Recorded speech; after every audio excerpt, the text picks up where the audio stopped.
अगर आप इंडिया में काम करने वाले एक एक्सपीरियंस्ड प्रोफेशनल हैं और अपने करियर के एक ऐसे मोड़ पर खड़े हैं जहां आपको लग रहा है कि आईटी में जाना ही ग्रोथ का एकमात्र रास्ता है, तो ये विश्लेषण आपके लिए ही है।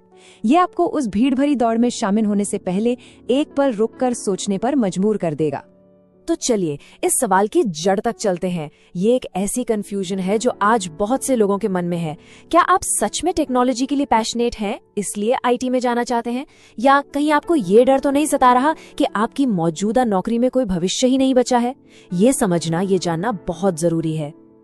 देखिए, एक बात तो साफ है, ज्यादातर लोग अपने काम से, अपने डोमेन से नफरत नहीं करते। उन्हें नफरत उस अदृश्य छत से है, उस सीलिंग से है जिससे उनका करियर बार बार टकरा रहा है। प्रमोशन का धीरे होना, सैलरी का उम्मीद के मुताबिक न बढ़ना और ऊपर से अमेरिका में बैठे आईटी दोस्तों की सक्सेस स्टोरीज, ये सब मिलकर एक अजीब सा दबाव बनाते हैं। तो सवाल ये है कि ये जो ठहराव का एहसास है, ये आता कहाँ से है और आखिर क्यों आईटी की तरफ जाने का प्रेशर इतना ज्यादा बढ़ गया है?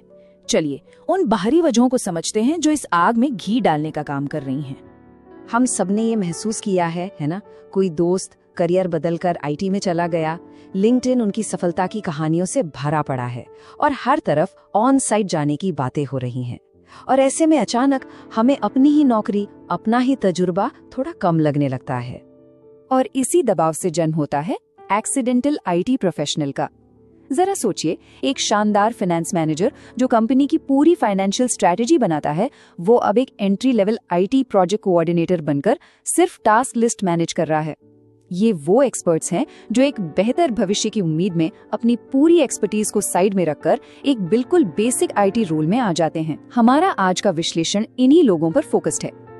तो चलिए अब आते हैं इस विश्लेषण के सबसे अहम हिस्से पर।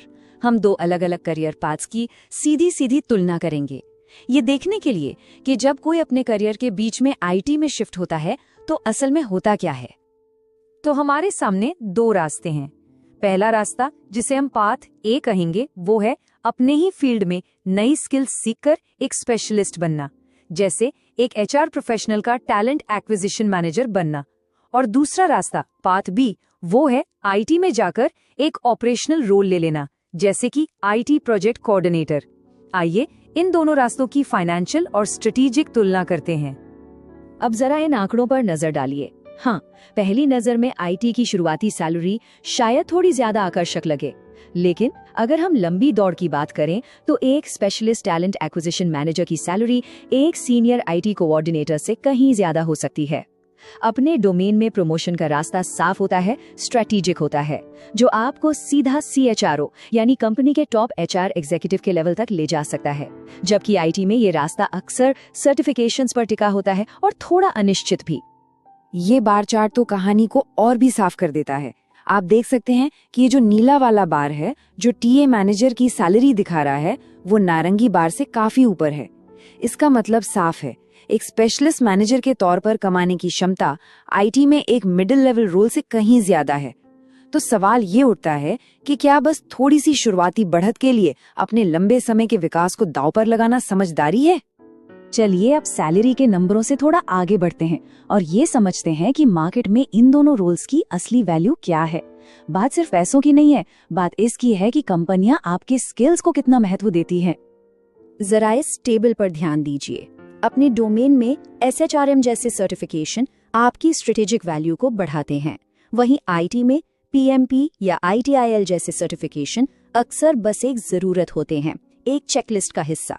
और वो बीटेक की डिग्री न होने का स्ट्रेस, वो तो एक अलग ही लेवल की मानसिक और असल रुकावट बन सकता है। यहाँ तक कि रिक्रूटर्स भी आपको अलग अलग नजर से देखते हैं। एक तरफ कंपनी के वाइस प्रेसिडेंट आपको एक स्ट्रेटेजिक लीडर के तौर पर देख रहे होते हैं, तो दूसरी तरफ रिक्रूटर आपको बस एक और रिसोर्स के रूप में। तो असली फर्क बस इतना सा है, एक स्पेशलिस्ट के तौर पर आपकी वैल्यू आपके स्ट्रेटेजिक फैसलों में है, आपकी कीमत आपकी समझ और आपके अनुभव से है। जबकि एक आईटी जनरलिस्ट के तौर पर आपकी वैल्यू उस प्रोसेस को ठीक से चलाने में है। एक का मूल्य डिसीजन में है तो दूसरे का प्रोसेस में। ठीक है, तो हमने प्रॉब्लम समझ ली, उसका एनालिसिस भी कर लिया, पर अब सबसे बड़ा सवाल ये है कि इसका हल क्या है? अगर आईटी हमेशा सही रास्ता नहीं है, तो फिर तरक्की का स्ट्रेटेजिक प्लान क्या होना चाहिए? तो ये रहा एक सिंपल 3 स्टेप का प्लान। पहला, अपने ही फील्ड में हाई वैल्यू स्किल्स को पहचानिए। जैसे एचआर में आजकल पीपल एनालिटिक्स बहुत डिमांड में है। दूसरा, उन स्किल्स से जुड़े स्ट्रेटेजिक सर्टिफिकेशंस हासिल कीजिए। और तीसरा, इन नई स्किल्स के दम पर लीडरशिप रोल्स के लिए टारगेट कीजिए। इस रास्ते पर चलकर आप कम तनाव में आईटी के बराबर सैलरी तक पहुंच सकते हैं। तो आखिर में ये पूरा का पूरा विश्लेषण बस एक सवाल पर आकर टिक जाता है। क्या आप एक सामान्य आईटी रिसोर्स बनना चाहते हैं जिसे हमेशा खुद को साबित करने के प्रेशर में रहना पड़े, या फिर आप अपने ही फील्ड में एक हाई वैल्यू स्पेशलिस्ट बनना चाहते हैं जहां आपका तजुर्बा ही आपकी सबसे बड़ी ताकत हो? फैसला आपका है, लेकिन उम्मीद है कि इस विश्लेषण ने आपको सोचने के लिए एक नई और साफ दिशा जरूर दी होगी।